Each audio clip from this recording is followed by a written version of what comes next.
Hello, everybody, and welcome to the HazMat Podcast, episode number 6. This one will be a short one, I promise.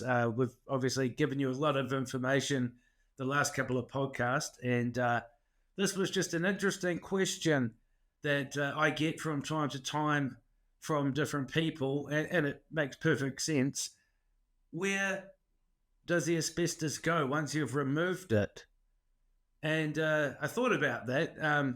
Obviously, it's a very dangerous product, or can be dangerous, and it doesn't go to it doesn't go in your kitchen bin, obviously, and it doesn't go to the regular general landfill, obviously.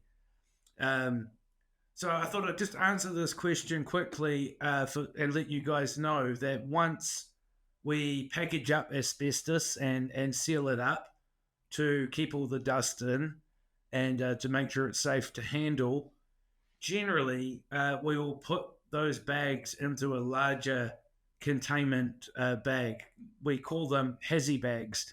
And hazy bags have a large capacity, and they have lifting straps on the side of them, so you can lift them with a mechanical means like a high-ab truck, or a forklift or something like that.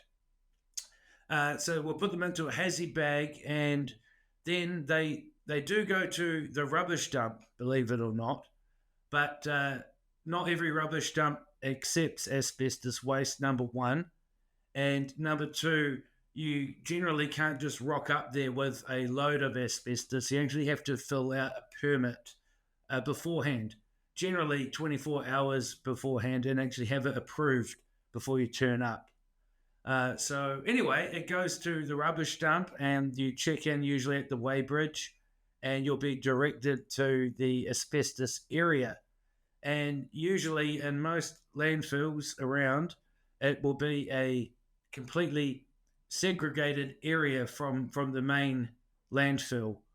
And funnily enough, a pit is dug out, and asbestos goes in there, and periodically it's covered over with earth.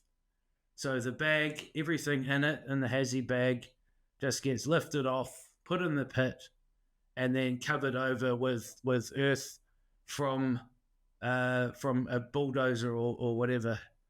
We have had from time to time one of our local tips here in Lower Hutt have contacted us to give them a hand when in the general area the bulldozer drivers have actually found asbestos lying on the ground that obviously has been thrown out with general waste, and it creates a hazard for those guys because they're driving over that stuff, breaking it up. So we've been asked to go down there and actually pick stuff up for them and get it out and get it to where it should be. So that is what happens. Ironically, asbestos comes out of the ground. We mentioned that in our What is Asbestos podcast. It comes out of the ground, and then it ends its usable life back in the ground. And unfortunately, I don't think it breaks down, or not particularly well, maybe in 10,000 years, but it's the safest thing to do. It becomes inaccessible. It's documented, and it's put in an appropriate place where it can't be accidentally uncovered. So there you go. Where does asbestos go once you have removed it? Thank you very much, and we will be back with episode number 7 very soon, and we will see you all then. Thank you. Bye.